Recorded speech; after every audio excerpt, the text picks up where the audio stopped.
How's it going, you guys?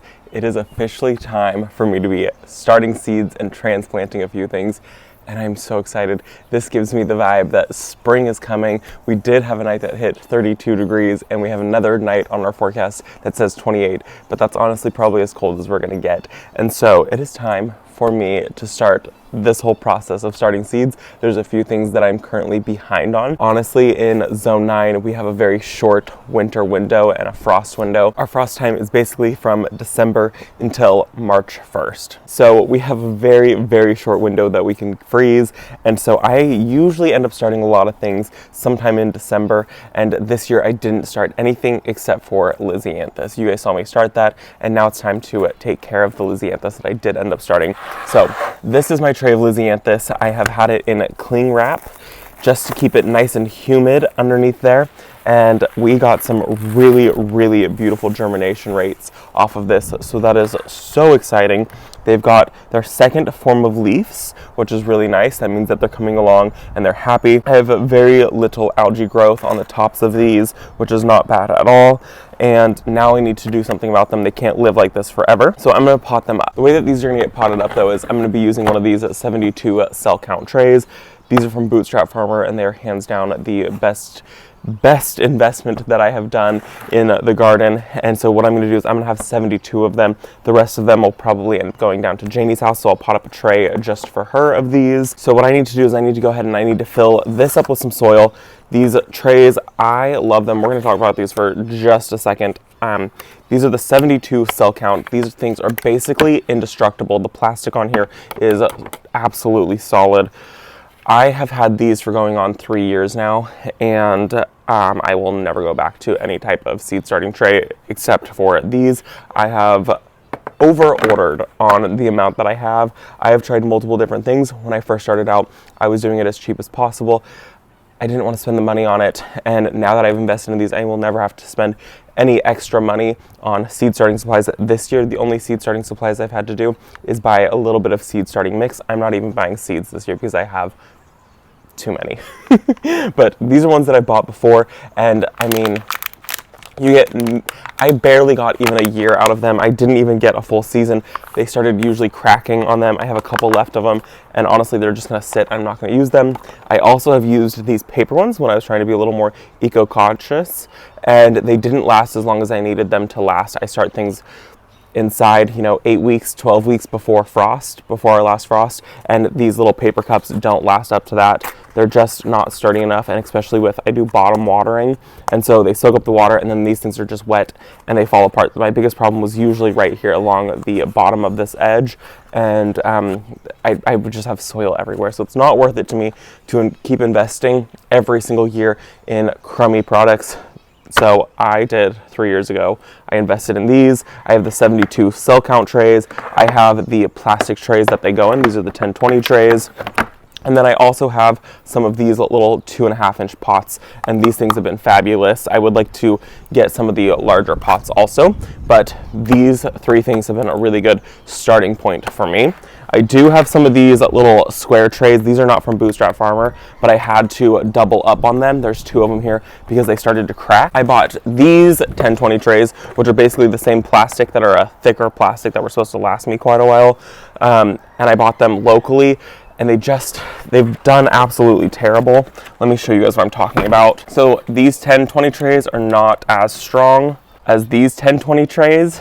And so I prefer these. These ones also tend to bow in the middle. With these ones, I've had a problem with the sides cracking on them, and so it's been a real issue. So one little tear on this, and this entire tray is now useless to me. And I think this was like a $5 tray that I bought locally, where on Bootstrap Farmer, I think that this is like basically the exact same price.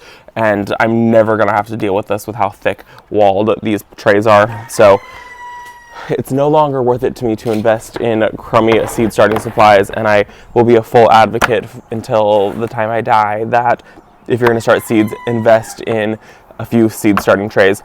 Even if you're doing just a few, buy one tray.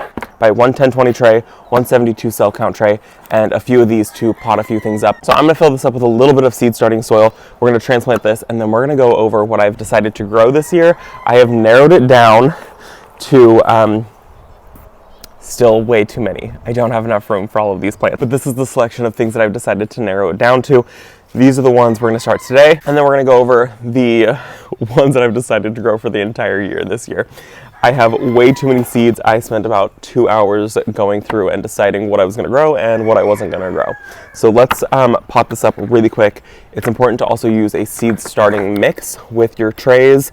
You don't want to use something that has too much fertilizer in it or that has too many big pieces of bark. This one that I did start these Lisianthus in, they had some really large pieces of bark, and you can see there is actually, I don't know if you can see it, but there's a little seedling on here, and this little seedling has had a really hard time growing because it's growing on this piece of wood in comparison to some of these other ones that didn't have a giant obstacle to grow on. One quick thing about these bootstrap farmers before we move on, I know you guys are probably already done with me talking about them. They have the large holes, which I've fallen in love with, to be able to pull your seedlings out of, versus the traditional ones that you get from Home Depot, Lowe's, or wherever it might be.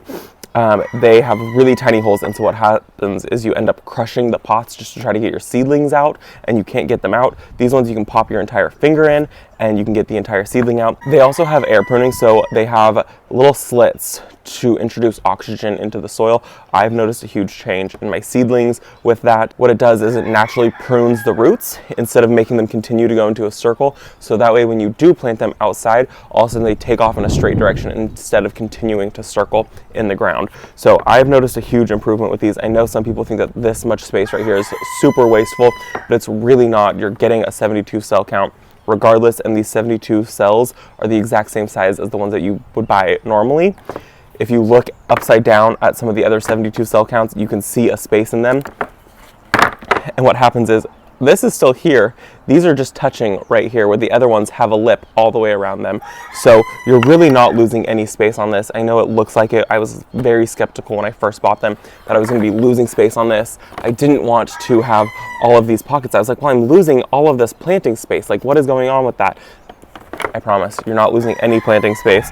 If anything, I've found that these ones go straight down instead of tapering, where the normal ones, they kind of taper. And so you actually get more space with this, is what I have come to realize now that I've sold you on these. Let's pop this up. So the only thing that these trays are going to be useful to me for now is to pre-moisten my soil. I'm going in with some seed starting mix. I just picked this up at Home Depot. I'm not normally the biggest fan of Miracle-Gro. I've never loved the soils that they've used or produced, so this is all I could find. So this is what we're going to use. If you can't even find seed starting mix, what you can do is you can sift your normal potting mix just to get out those big chunks. That doesn't always work best for me though. So I prefer seed starting mix. There's not really much nutrients in here. There's a lot of cocoa fiber and things like that. There's really not much nutrients in the way of this. So this is just really good to be able to start your seeds in. But other than that, it holds no nutritional value.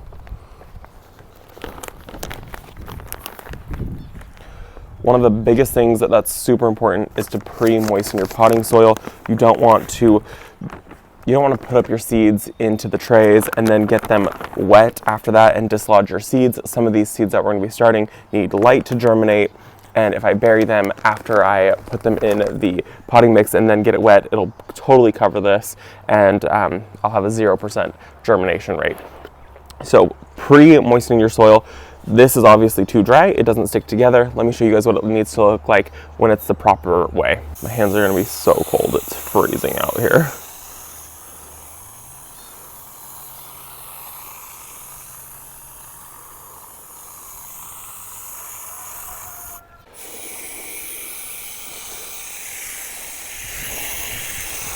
So the ultimate goal with your seed starting mix is that you can squeeze it, very little moisture comes out, and it still retains a ball.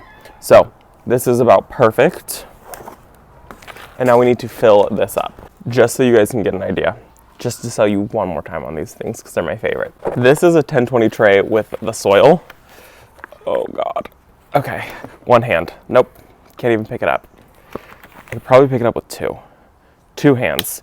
Nope. Nope. Okay, we're gonna lose it. And then I'll show you guys the 10-20 tray once this seed tray is filled, and I'll be able to hold it with one hand. Or actually, let's do this so I can just show you guys. Okay, this is the bootstrap farmer. Hold it in the corner, one hand. Look at that. That ain't going nowhere.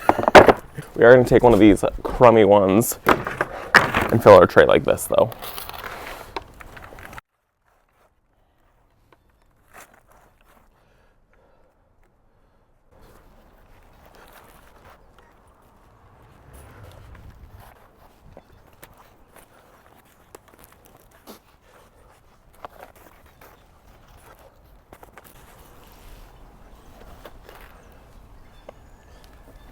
I did not start enough seed starting mix, and it is very important that you push these cells down, whatever seed tray you're working with, to get out those air pockets. You can see like this one right here looked like it was totally full, and so did some of these. I pushed them down, and it shows that there was so much air in here. So that would have sunk down, and your seedling would have really struggled because there wouldn't really be enough dirt in there. So pushing those down, super important. And I need to start some more.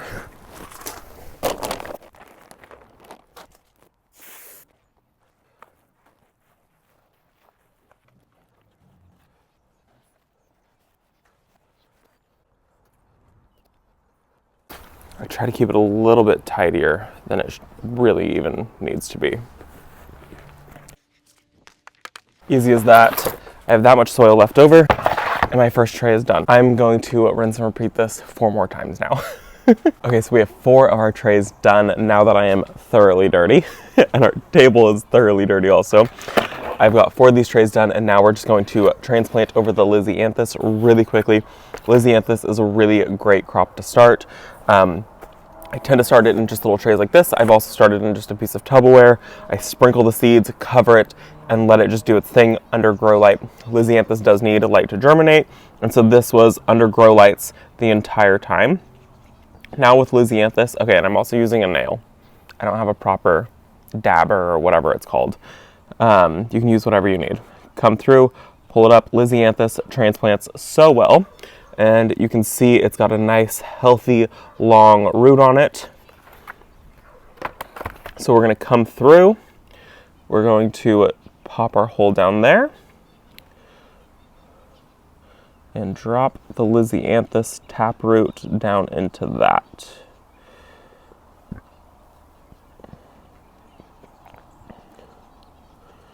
Just like that. 1 done out of 72, out of 144 actually, because we're going to take one of these trays to Janie's. So I'm going to do this entire tray, 1 more tray for Janie, and then we're going to go ahead and start my seeds.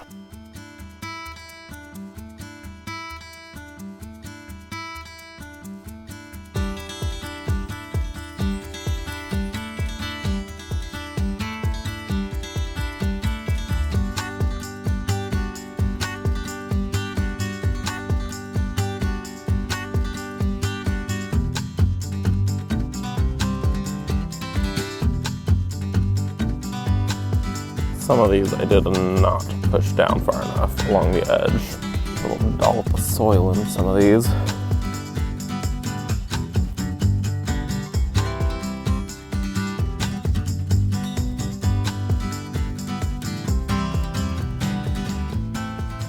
I forgot how long this takes. Okay, we're done. We got 2 trays done of the Lisianthus, and now it's time to move on to seed starting. Can you guys even believe how many Lisianthus we have left from this? I don't know what I'm gonna do with all of these. We have a school just down the street. I'm gonna see if maybe they will take them on. They have an agricultural department, and they do a whole seed starting event, so maybe I'll see if they'll take these. Before we move on to actually starting our seeds, let's go over what we are going to be starting today. I don't know if I'm going to get all of them started, but I am going to start most of these. First thing that we're going to start this year is the calendula called Bronze Beauty. I haven't grown this one before. I've never actually grown calendula, but I would like to grow a couple for the vegetable garden. I've heard it's really, really great for taking care of pest problems. It's more of an attractive host plant, and so I won't have to deal with bugs on any of my vegetables. After that is Pink Beauty Saponaria, and I grew this last year and I loved it. It was so beautiful. I grew it in big drifts and it was really, really pretty. I ended up buying a ton ton of these seeds. This was half an ounce, and I bought them for last year's cut flower garden. They were really pretty. After that, I have just a few left of the Dusty Miller. This is the new look, and these are pelleted seeds. And with pelleted seeds, they come in these little vials because the seeds are so teeny tiny. So I've got some of those. I would like to start some more of them. One of my favorite Dusty Miller varieties. And then after that, we're gonna grow some Swan's Down poppies. I loved these poppies. They were so beautiful. They were so big. They were fluffy and full. And it's become one of my favorite poppies to grow in the garden. And then I'm also gonna grow a new one that I haven't grown before. This is called Lilac Pom Pom. And this one is really, really, really beautiful. I cannot wait to see this, the pink and the white colors together. I think it's gonna be an amazing arrangement. After that, we're going to start some Black Devil pansies. I'm really excited about these. Black is a very hard color to grow in the garden. Most plants don't produce black. They usually produce a very dark purple. And so we'll see how black these truly are. I love black plants, and these are supposed to be about 6 inches tall. So I'm gonna do quite a few of these. After that, I have some Snapdragons. I have Costa Summer Lavender. And then I just have this mixed variety. I've never grown this before. This was just a seed packet someone gave to us. And then after that, I have 2 varieties of stock. This is a dwarf 10 weeks mix. Never grown this one before either. It says that it's 12 to 14 inches tall. And then Iron Apricot, I liked this one. This one was really pretty. And this one was just a really pretty simple stock. I don't think I have many more seeds of this left. And then I have 2 different columbines. I have Pink Petticoat and McKenna's Giant Mix. And the Pink Petticoat has quickly become my favorite of columbines. It's a really, really pretty one. We grew it 1 year. I didn't get any flowers off of it except for 1 flower. And that 1 flower, I guess, ended up going to seed, and it spent seed everywhere in the garden where I had it growing. And from that, a whole bunch came up last year, and I got pink petticoats everywhere. And I can see little seedlings throughout that big, it's like a swath like this big of these columbine. And I'm really excited to see them come up this year. And so I just want a couple more because I would like to grow them in a couple different little areas. So let's get started. I have my little dabber thingy that I'm going to be doing my seeds. There's a few that we're going to just lightly place on top of the soil. We're not actually going to be burying them. Poppies, they require a little bit of light, so that helps the germination. So these are just going to be surface sown. They also need to go in the fridge. They need a cold stratification period, so they're going to be in there for about 2 weeks. They actually just came out of the fridge. Our Dusty Miller, this needs light to germinate. Even though they are pelletized, they will still get the light. And so these are just gonna be surface sown, and then also our columbine. So let's get these guys put in our trays. Actually, very quickly, let's make tags. Otherwise I'll get so lost.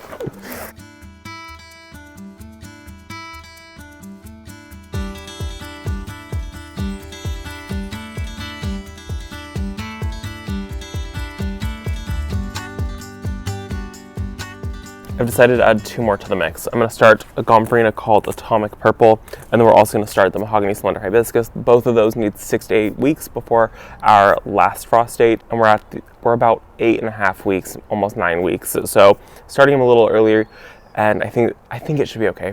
We'll see what happens. Let's go over also what I am planning on growing this year. So as far as flowers grow, I'm going to be growing lots of Cosmos. I have a few different varieties. I have one that I think I might grow, not 100% certain, called Rubenza. A Cosmo called Xanthos. It's a really pretty yellow one. I've never grown that before. We love Cosmos here, so we try to grow a ton of them. After that, I'm growing Amaranth, and I'm not sure which ones I'm going to grow. I loved Amaranth. It was really a big favorite of mine, but I need to narrow it down. I don't need to grow 6 varieties of them.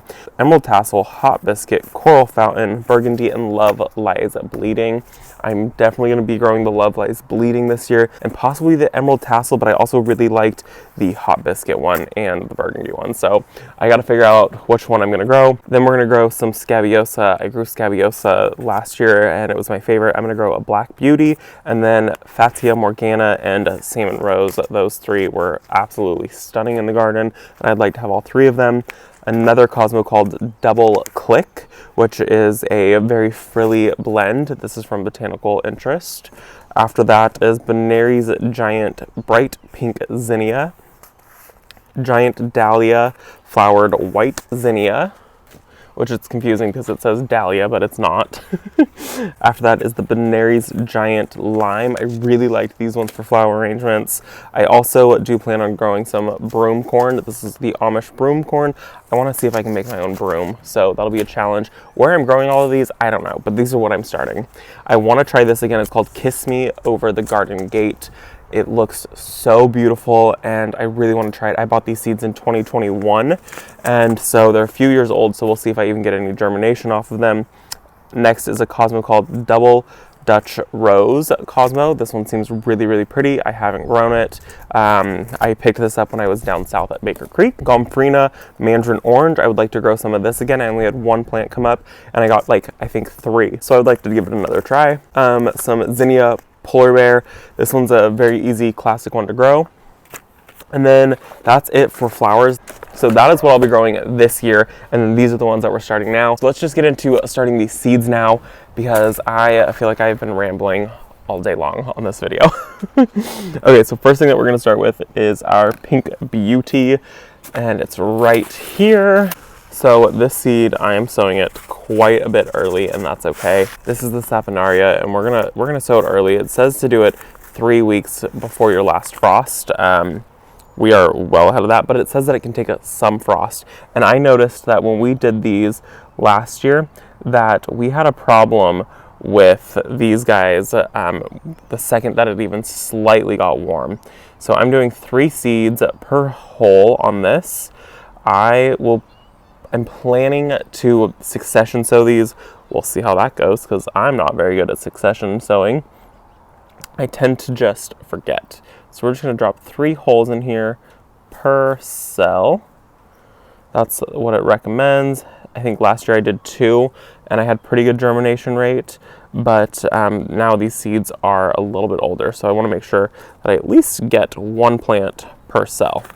Next, we're going to do the Black Devil Pansy, and this is just the same repeat for all of these. None of these ones right here require any light for germination, so we're just going to lightly cover these, and what I do is I pop all my little holes in that I need before I even get started on a row, and I won't cover any of these up until I have fully got all of this seeded.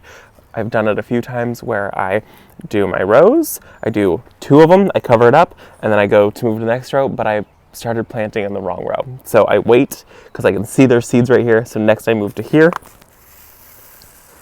Get these guys planted. I'm going to do probably 2 per cell.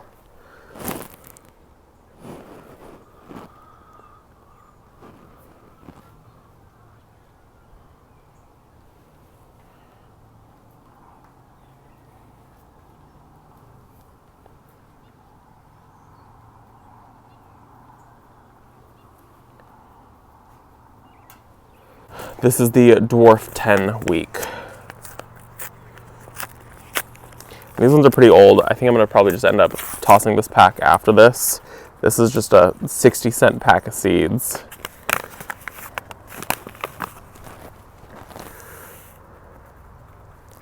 So I'm going to do quite a few of these per hole.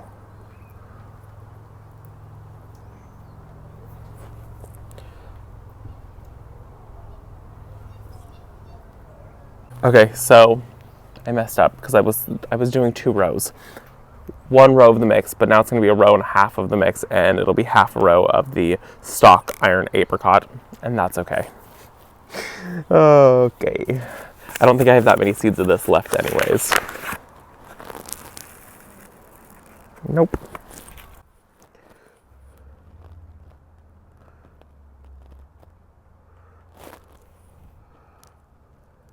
Next, Lavender Snapdragon. When did I buy these? Because I've never even opened this. 2022. Never even used them. This is why I'm not buying any seeds this year.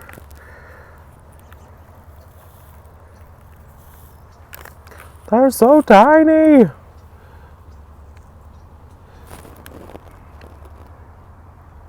So with this one, I'm just going to go ahead and I'm going to tap these in to the soil because light is required for germination. So I'm just going to get these ones done. Simple as that. Next, calendula. I always thought calendula was such a weird seed. I don't know how well you guys can tell. Oh, they look like little calamari. Really grosses me out.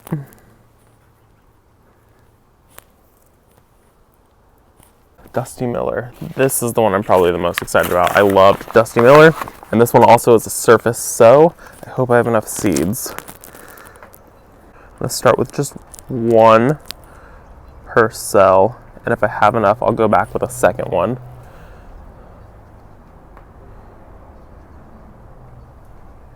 Oh no. With pelleted seeds, the life goes down extremely fast.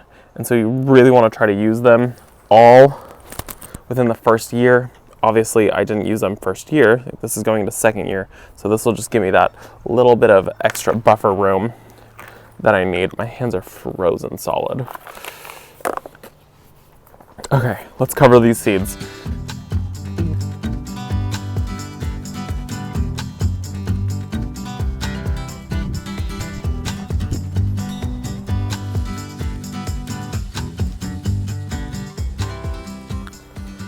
And then for these ones, I'm just going to give them really good contact with the soil, because you don't want to cover these. We have our first tray done. We are almost there, guys. A few more to go. Columbine, Columbine, Poppy, Poppy, Poppy, and Gomphrena, and Mahogany. Okay, here we go. Who are we doing? Columbine.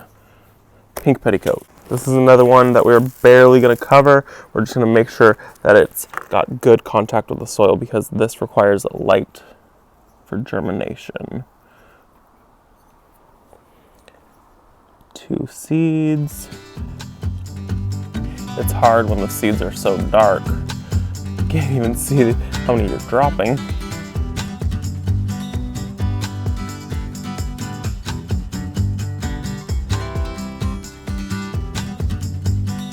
So many of these seeds are so old, so I'm trying to drop a few seeds per cell. Maybe 2 rows, 1 seed. Ooh, would you look at that?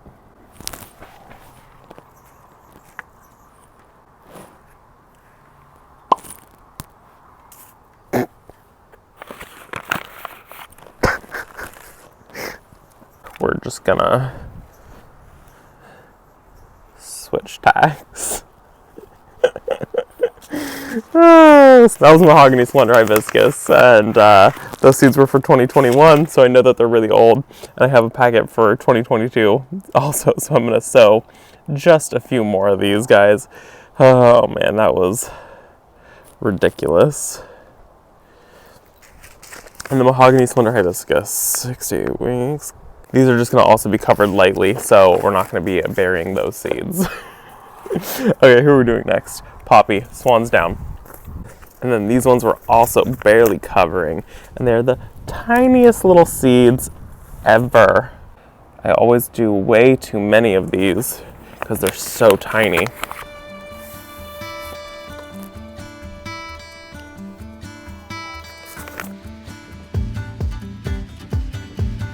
These actually smell really good. Now we're doing the last Columbine, which I also don't have many seeds for.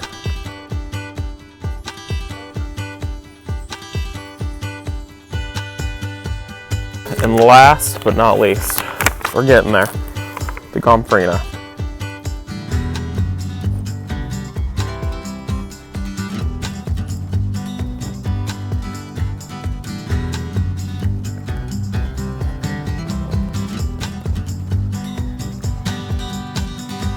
Okay, we're done.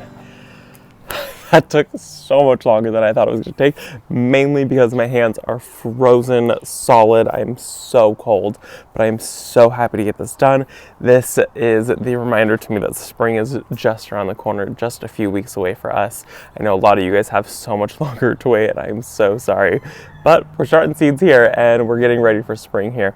So I've got a tray of Lisianthus for us, a tray that's gonna go down to Janie's house, and then seeds that have started. I started way more than I will ever need here for this property. So I've got plans for them to go over to friends' houses, my grandmother's house, neighbors' homes, and so it'll be beautiful everywhere I go. It's a selfish reason. Go over to a friend's house, I get to see beautiful flowers. Grandma's house, beautiful flowers.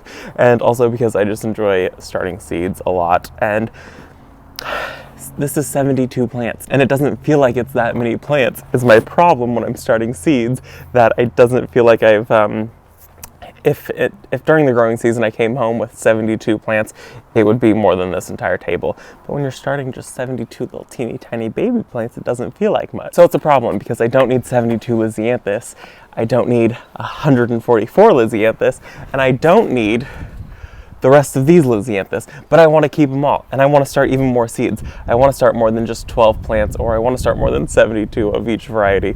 And so that's why we did the flower farm last year, which was really, really nice and a great learning curve.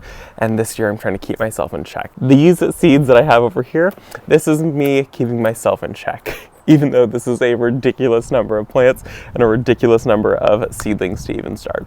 So I appreciate you all coming along with me. I cannot wait to do even more of these seed starting videos. The vegetable one is going to be fun because I'm also going to start 24 tomato plants, even though we're only going to keep 2 of them. That's just who I am as a person. So I can't wait to take you guys along for the entire thing. Thanks for coming along with me. I'll see you all in the next video. Bye guys.